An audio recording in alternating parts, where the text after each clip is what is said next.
Welcome to the Mobile Home Park Mastery Podcast, where you will learn how to identify, evaluate, negotiate, perform due diligence on, finance, turn around, and operate mobile home parks. And now, here is your host, the fifth largest mobile home park owner in the United States, Frank Rolfe. All good mobile home park owners have the same core of beliefs. I call this the Trailer Park Owner's Pledge.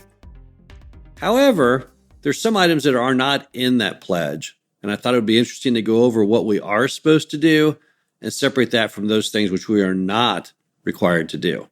This is Frank Rolfe, the Mobile Home Park Mastery Podcast series, and we're talking all about basically those items that most mobile home park owners should be doing, but also to acknowledge the things which they should not be doing. So let's start with the pledge. Well, number one, a nice looking entry. I think we would all agree with that. It's your first shot, first impression. You want to have a really nice looking entry. That means a nice sign, nice fencing, nice landscaping, just a given. So let's put that in the pledge category. Next, you want to have a road system free of potholes. It may not always be perfect, may need to be seal coated. So from an appearance standpoint, often it needs some work. It depends on what time of the year, but definitely if you're in the winter when we're plowing the roads and it's impossible to paint and stripe, then the roads will not look as good as they will perhaps in summer.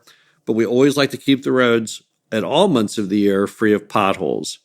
They jar you, they jar the car, so we always try and keep those out of there. We also always want to maintain working utilities, water, sewer, trash, power, gas, even the ones that we're not directly involved in, typically electrical and gas. Nevertheless, we want to make sure that they're on and working, and if we need to call the city to find out why they're not, we certainly will. We also want to have superior common areas. Those are the things we own. There's no excuse for those not being nice. Those can include nothing more than a grassy area or a clubhouse or a pool or a playground, whatever the case may be. All of those common areas need to look their best.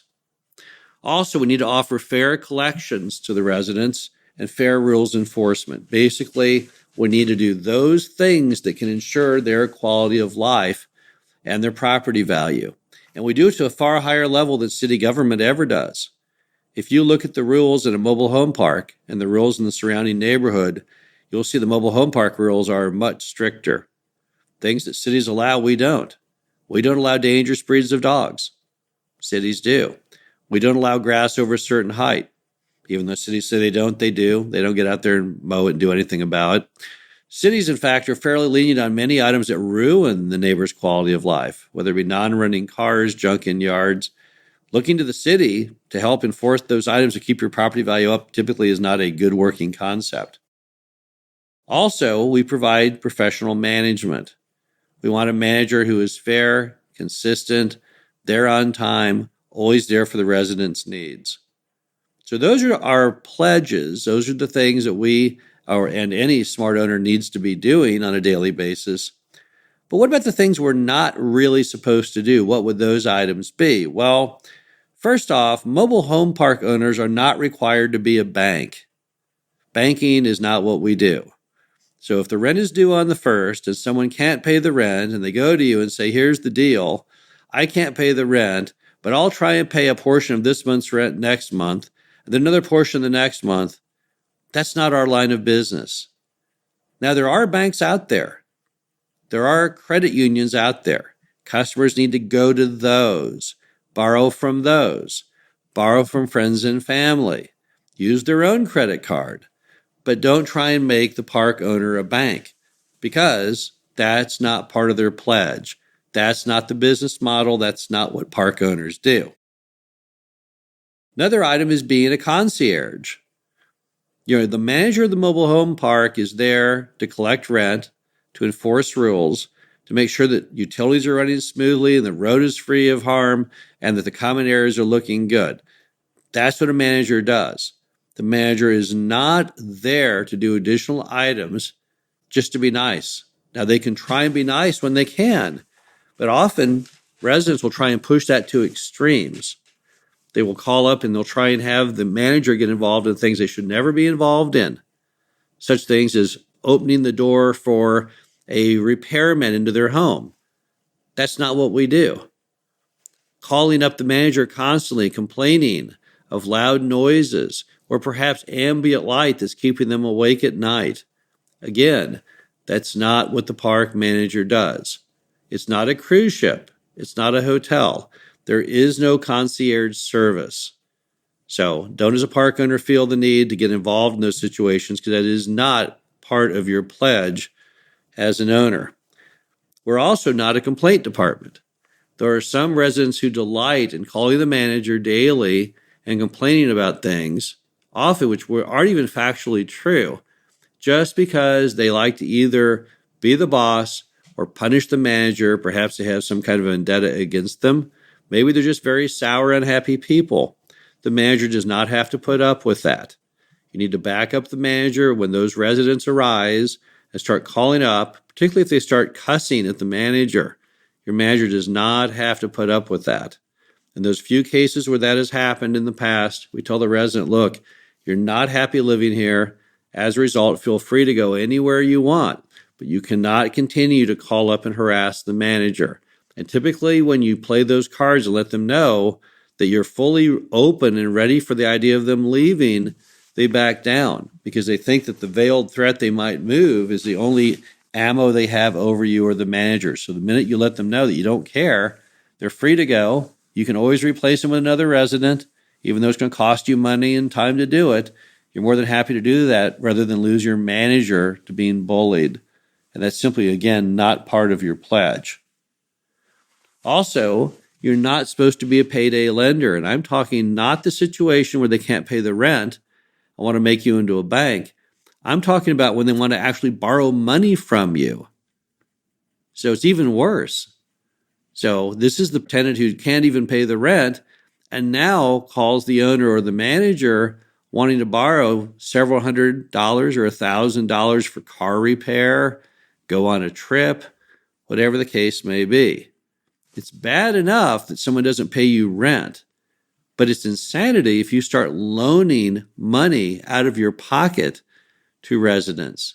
That is certainly not a part of your pledge, not a part of your business model. But there are people who do that. Payday lenders do that.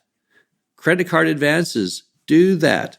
Friends and family, they can do that. But that's not what being a park owner is all about. You are not a financial services company.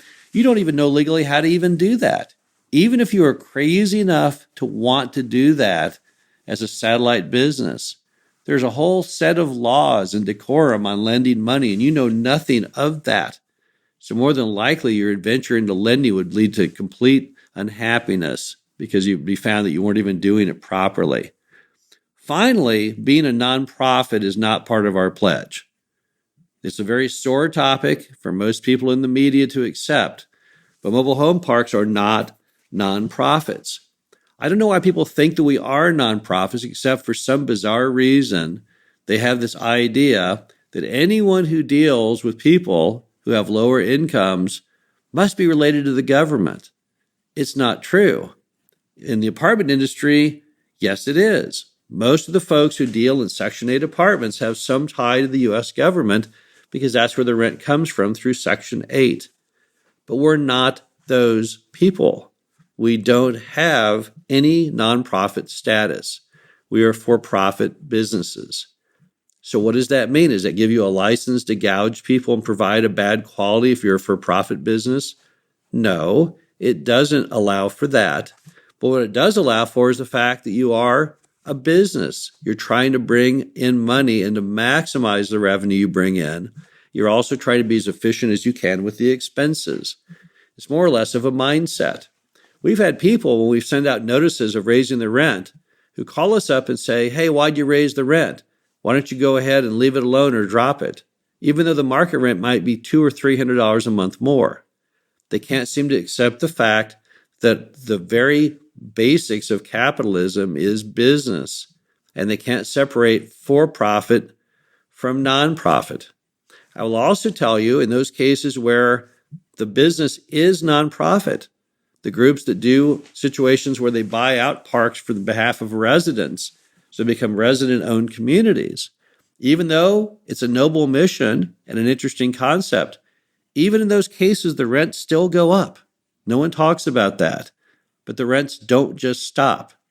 In fact, there are articles out there where people conjecture that the rents actually may go up in certain cases more when a nonprofit manages than a for-profit, because the nonprofit often falls behind on rent collections and other items, so they have to charge higher rents to offset greater bad debt.